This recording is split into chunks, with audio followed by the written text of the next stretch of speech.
हरे कृष्णा, राधे राधे। आप सबका वेलकम है वृंदावन सखी में।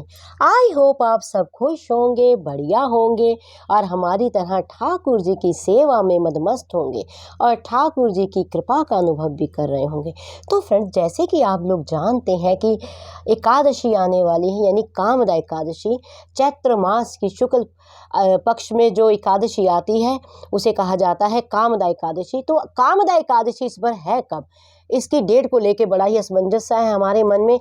1 अप्रैल को है या 2 अप्रैल को? जो एकादशी का व्रत है वो कब होगा और उसका पारण भी कब होगा? तो आज इसी विषय में हम वीडियो लेके आए हैं। वीडियो एंड तक जरूर देखिए।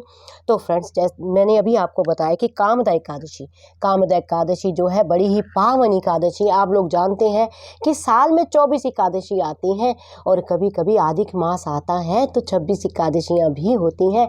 और कामदा एकादशी भी उन एकादशियों में एक एकादशी है, बड़ी ही पावन एकादशी है।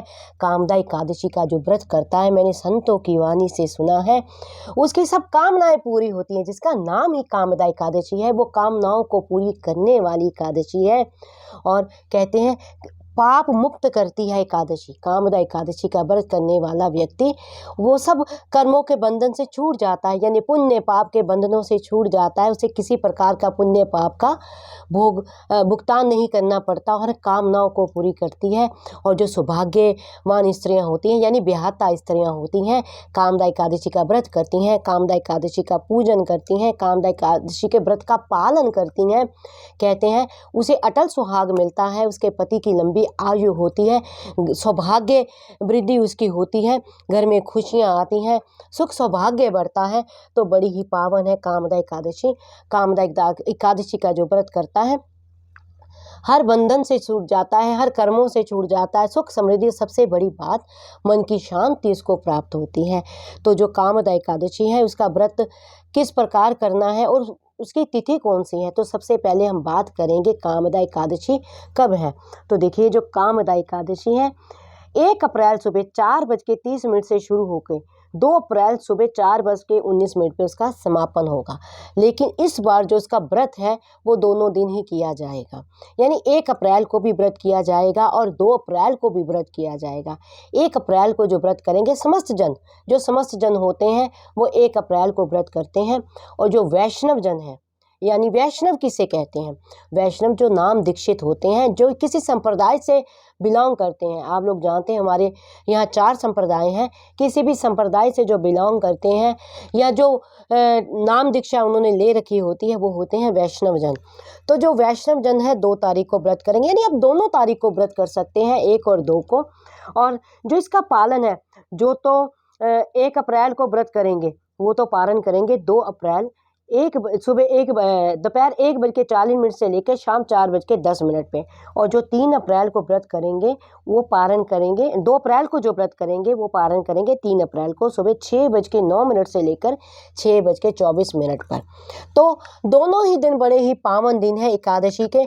आप चाहें तो 1 अप्रैल को भी, अगर आप वैष्णव जन हैं, अगर आप दीक्षित हैं तो आप 2 अप्रैल को भी व्रत कर सकते हैं। वैसे तो 1 अप्रैल का व्रत शुभ माना गया है, आप 1 अप्रैल को व्रत कीजिए। अगर आप चाहें तो आप दोनों दिन भी व्रत कर सकते हैं, उसमें कोई दोष या कोई पाप नहीं है। तो एकादशी के व्रत रखने के नियम क्या है, मैं अक्सर आपको बताती रहती हूँ।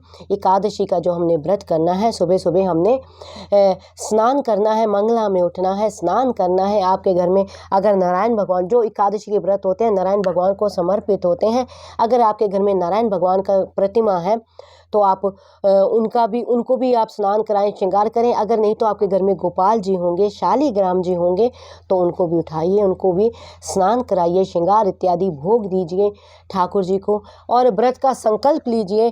फिर व्रत आपने करना है। व्रत में आपको पता ही है चावल निषेध होते हैं, ना पूजा में चावल लगते हैं, ना खाने में चावल लगते हैं। तो आपने इस चीज़ का ध्यान देना है। और व्रत में आप फल फ्रूट वगैरह इत्यादि ये खा सकते हैं। तो आपने शाम को संध्या के समय पूजा करनी है। पूजा में आपने महत्तम का पाठ करना है, सुबह भी कर सकते हैं, शाम को भी। और मैंने आपको कई बार बोला है कि एकादशी के दिन देहरी पूजन करना चाहिए। जिस तरह हम दीपावली पे देहरी पूजन करते हैं उसी तरह देहरी पूजन करना चाहिए। देहरी पे भी आपको एक शुद्ध देसी घी का दीप जलाना चाहिए माँ लक्ष्मी के स्वागत के लिए, क्योंकि माँ लक्ष्मी जो है आपको जो आती है द्वार से ही भीतर आती हैं। तो माँ लक्ष्मी के आह्वान के लिए, माँ लक्ष्मी के स्वागत के लिए आपको देहरी पूजन भी करना है। चावल निषेध है। तो आपको इस तरह से जो है सरल विधि से आपको जो है पूजा करनी है और एकादशी का व्रत करना है। हाँ, आप दशमी में भी चावल नहीं खाना है। आपको इस बात का विशेष ध्यान रखना है, क्योंकि मैंने आपको कई बार बताया है दशमी भी अगर हम चावल खाते हैं तो कुछ कण जो है हमारे पेट में चावल के रह जाते हैं। वैसे चावल खाना दोष नहीं है दशमी में, लेकिन कुछ कण हमारे पेट में रह जाते हैं। जब हम सुबह शौच के लिए जाते हैं तो वो भीतर होते हैं, तो हमें व्रत का पूरा फल नहीं मिलता है। तो इस तरह से आपने कामदा एकादशी का व्रत करना है और पूजा पाठ करनी है और आपकी हर कामनाएं ठाकुर जी पूरी करें। तो यही कामना से हमने ये वीडियो बनाया है। और अगर आपको ये वीडियो अच्छा लगा हो तो इस वीडियो को लाइक करना, शेयर करना, सब्सक्राइब करना ना भूलें। हरे कृष्णा, राधे राधे।